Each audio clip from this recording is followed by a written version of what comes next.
नमस्ते। मैं अजीत वर्मा, पेंटिंग का विद्यार्थी और फ्रेस्को टेक्निक का ट्रेडिशनल आर्टिस्ट।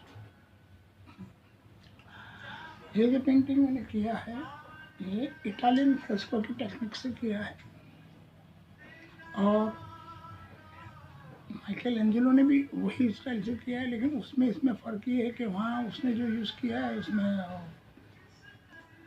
वॉल्केनो की जो राख निकलती है उसका उपयोग किया है और यहाँ हम उसमें मार्बल का मिलाते वो brick powder, not exactly powder but little bit एक नंबर होता है थोड़ा सा दरदरा, तो इतना फ़र्क है। बाकी टेक्निक एवरीथिंग इज सेम कि वहाँ वो अवेलेबल है, यहाँ हमारे पास ही अवेलेबल है और ये भी बहुत मजबूती रहता है।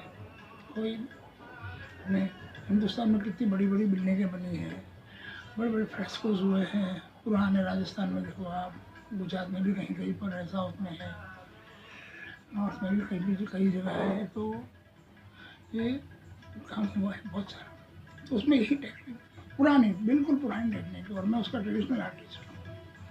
इसका मुझे गर्व है क्योंकि ये चीज़ बहुत सीखनी पड़ती है और बहुत, पता नहीं अभी भी मैं कुछ सीख ही रहा हूँ ऐसा है इसमें, बहुत सब टेक्निक्स।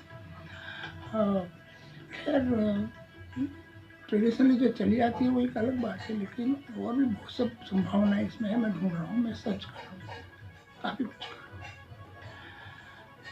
तो रास्ते बहुत है इसके, मैंने मतलब कोई चीज़ में अगर आप डीप चले जाओ तो फिर आपको रास्ता मिल जाता है, धीरे धीरे निकल और नए नए चीज़ें होती हैं। तो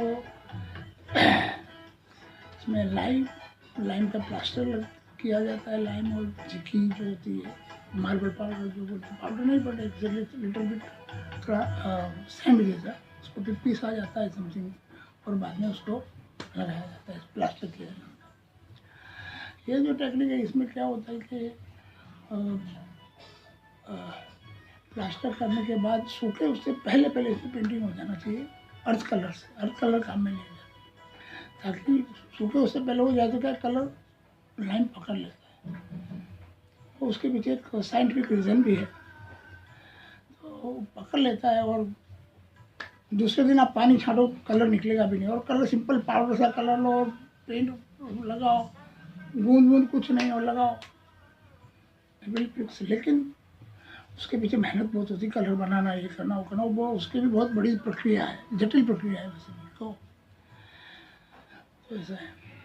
और ये जो पेंटिंग है इसके सब्जेक्ट के बारे में मैं आपको बताऊं तो एक्चुअली 2014 में मैंने कोई पेंटिंग बनाई थी जिसमें ये जो कैरेक्टर है, ये कैरेक्टर ये इस तरफ था और उसको मतलब हाथ में एक डंडी थी जादू की, जो जादूगर रखते हैं, और उसके ऊपर एक मुंडी थी छोटी बच्ची की, और जैसे वो नचा रहा था, नाच रहा था, वैसा कुछ मैंने इल्यूजन पेंटिंग किया, तो उसका टाइटल भी इल्यूजन ही है।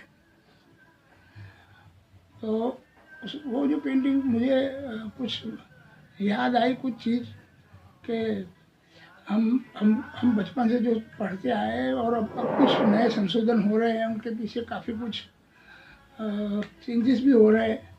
अब तो क्या है कि हमने जो पढ़ा वो मतलब थोड़ा बहुत हमको भी अब वो होने लगा है कि अब चलो जो भी पढ़ा हमने ठीक है।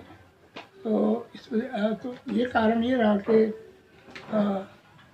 अपने इंसानों में राम और रावण दोनों ही होते हैं ऐसा है, लेकिन कोई राम की तरफ ज़्यादा झुका होता है, कोई रावण की तरफ झुका होता है, और दोनों ही ज्ञानी महाज्ञानी थे, उसमें कोई डाउट नहीं है।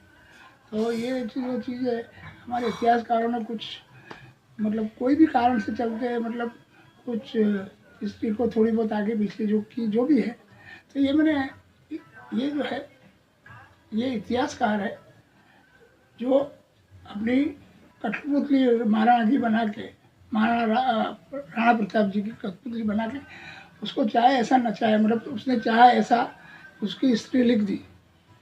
तो ये एक भावना मेरे पीछे थी कि ये जो लोग हैं वो उस ढंग से वो सोचते हैं और चीज़ गलत आती है तो दुख होता है। तो वो दुख प्रकट करने के लिए मैंने मतलब ये किया था कि ये इल्यूज़न का तरीका इस्तेमाल किया उन्होंने कि हमको यही बताया गया कि वो हार गए थे और हल्दी घाटी में वगैरह वगैरह। तो वो सब्जेक्ट के ऊपर ही मैंने पेंटिंग की है। और इसमें महाराणा प्रताप की जो भव्यता है उसको कितनी बौनी कर दी है मैंने वो दिखाया है इसके अंदर पे। बिल्कुल ऐसा बौना कर दिया कठपुतली की तरह और जैसे नचाते हैं। तो यही मेरा सब्जेक्ट है इसमें। Thank you.